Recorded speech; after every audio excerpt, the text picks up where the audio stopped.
and thanks to LLS for organizing this. So I think that's actually a very interesting question. What is CLL?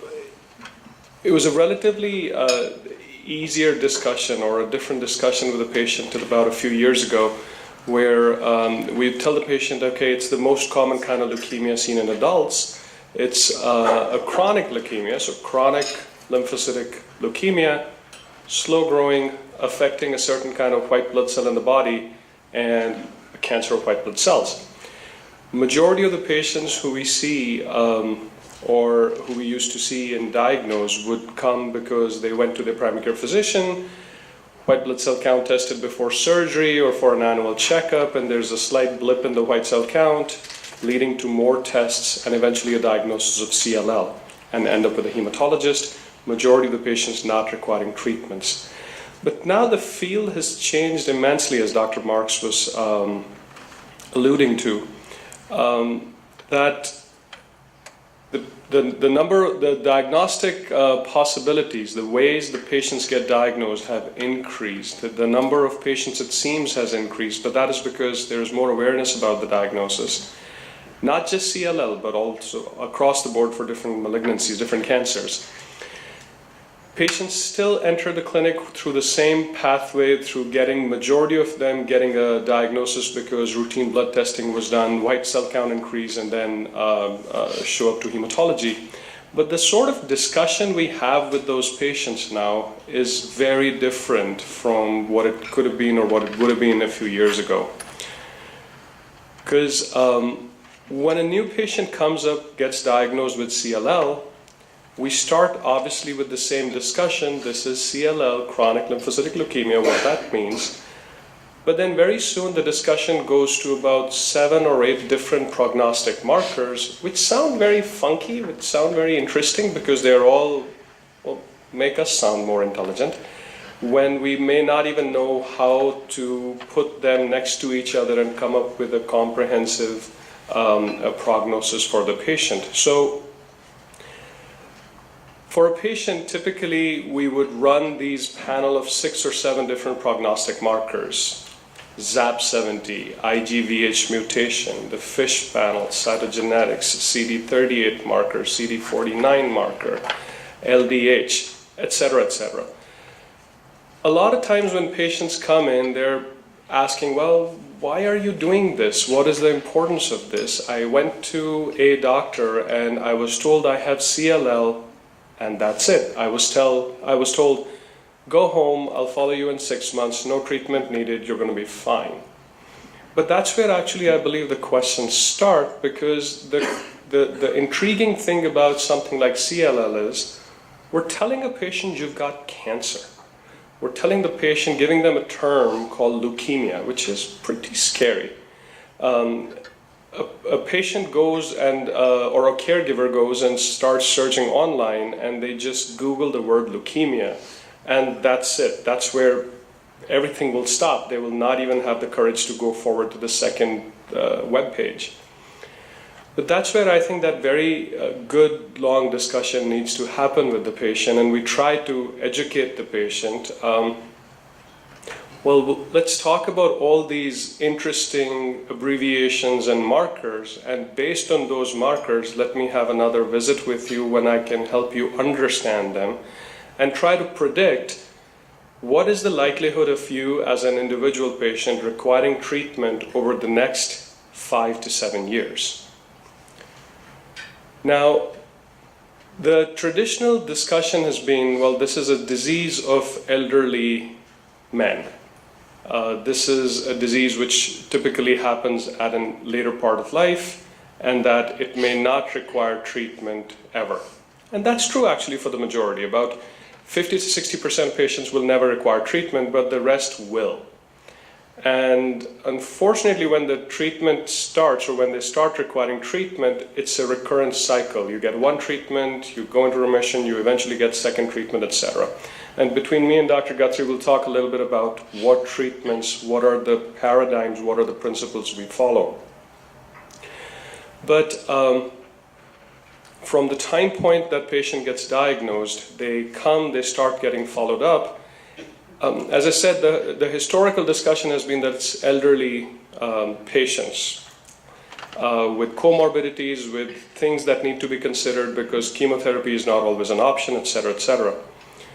But I was sort of listening to Dr. Marks, and I was thinking about two of my current patients. One of them is 21 years old. She lives in Puerto Rico. She was given this diagnosis in Puerto Rico that she had CLL. She didn't believe it, obviously. Her family members didn't believe it. And they flew over to Mayo Clinic and said, well, we've been told we have CLL. That can't be possible at 21. So we ran through tests, did bone marrow biopsy, etc., and she indeed had CLL. Of course, she's right now in the standpoint that she does not require any treatment. It's a little bit of CLL not affecting her body. So that kind of discussion with her that, hey, you have this diagnosis, you may not require treatment, but from the very fact that you're 21 years old, the likelihood is actually quite a bit higher that you will require treatment at some point because you've got so many more years ahead of you. And at the other end of the spectrum, I had a patient about 2.5 years ago. A 93-year-old gentleman walks in because his doctor has diagnosed him with CLL, and he's 93, but he's actually pretty functional. And he walks in and he comes in with his daughter, and I have this whole discussion with him about prognostic markers, yada yada, and then his thought was, well, I really don't care about these prognostic markers. What I need to know is how can you treat it because I want to get functional again.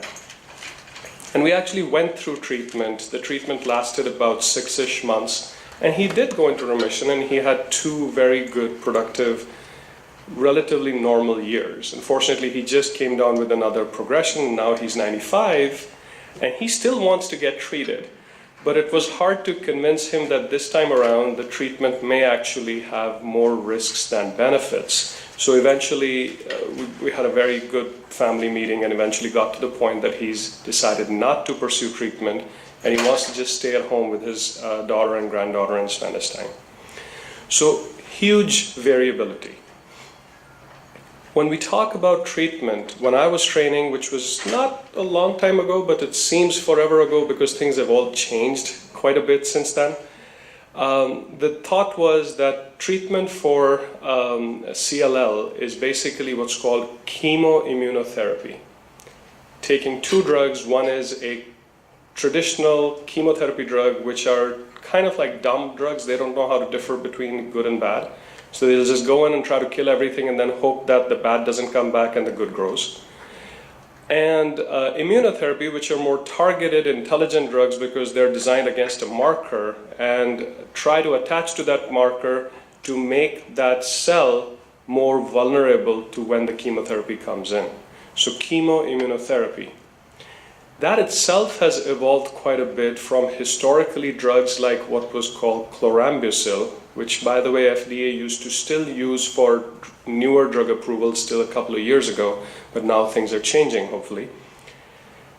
And a traditional drug called rituximab, or Rituxan, that's been used for CLL, although it got its FDA approval for CLL much later. So many regimens, but that basic concept of chemoimmunotherapy. What's happened more recently is that our immunotherapy component has improved so much. The efficacy or the efficiency of the immunotherapy component has really improved to the point that we have begun getting rid of the chemotherapy partner to say, well, let's just treat you only with immunotherapy. And that's where, for example, one of the drugs in the family of rituximab has come called obinutuzumab or Gazyva. That's a 3rd generation in the family of Rituxan and is way more potent, way more effective in CLL. And actually in patients who are about 65-ish plus, we're using that as a single agent. We're not even using any chemotherapy with it. It gives excellent results. So that's one paradigm shift. We are still sticking with the immunotherapy component, but the chemotherapy is becoming relatively less important. By the way, it has its own roles. I saw a gentleman in clinic today. He is on a very traditional, potent chemoimmunotherapy regimen, something called FCR. 2 chemotherapies, 1 rituximab, and I saw him today. He's completing his treatment. But all I'm saying is that there has been a paradigm shift with lesser utilization of chemotherapy, which is helpful, especially in a population where patients may be older. The second main thing that has happened more recently is the advent of these new drugs that Dr. Marks was mentioning, things called small molecule inhibitors, all the drugs that end in IB or MIB. So all the IBs are small molecule inhibitors. And then monoclonal antibodies, which I mentioned, for example, Gazyva. And another family of drugs called immunomodulatory drugs. For example, there is one called lenalidomide or Revlimid. So a lot of these oral drugs, a lot of targeted drugs. But the way I look at it is not basically saying which drug is better. That's not even a question. The exciting part is that each and every single one of these drugs is targeting a different pathway. Unlike the traditional chemotherapy where all of them were dumb drugs, you just pick the dumb or the less dumb one of those, thinking who would tolerate what. Now the advantage is that we have such good targeted drugs that you can pick one, use it, get the max benefit, and then pick a completely different targeted drug which will have a different set of side effects but also a completely different benefit profile. Now all these drugs come with their side effect profile, and that's where we come in and we try to help manage it. That's where caregivers come in, that's where the patients themselves come in and make sure that they're compliant to treatment, and there's this constant dialogue. So these are a couple of the paradigm shifts that I have in mind, that chemoimmunotherapy is still important, but maybe immunotherapy taking over and chemotherapy restricting to areas where it's really necessary or very helpful. There are a lot of those places. Our understanding of the disease biology, so that now we are actually designing these drugs against it. Some of these drugs are extremely exciting and patients can stay on for a long period of time. And then that's how the idea is, as long as the patients derive benefit from all these different mechanisms, they get to live longer, they get to lead have a better quality of life and lead better, healthier, productive lives. There is still a very small subgroup of CLL which has extremely aggressive disease, which literally is very, very hard to control and is the poorest prognostic markers. And that is always a challenge. That's where actually the benefit of stem cell transplant still comes in.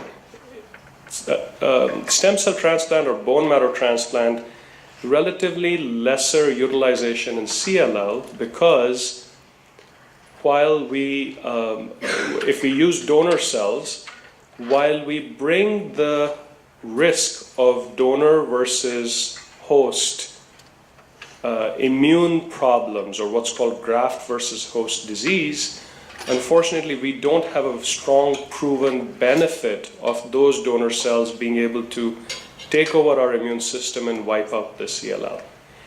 It still benefits some patients and it is used relatively rarely, but it does not provide as much benefit as is seen in acute leukemia.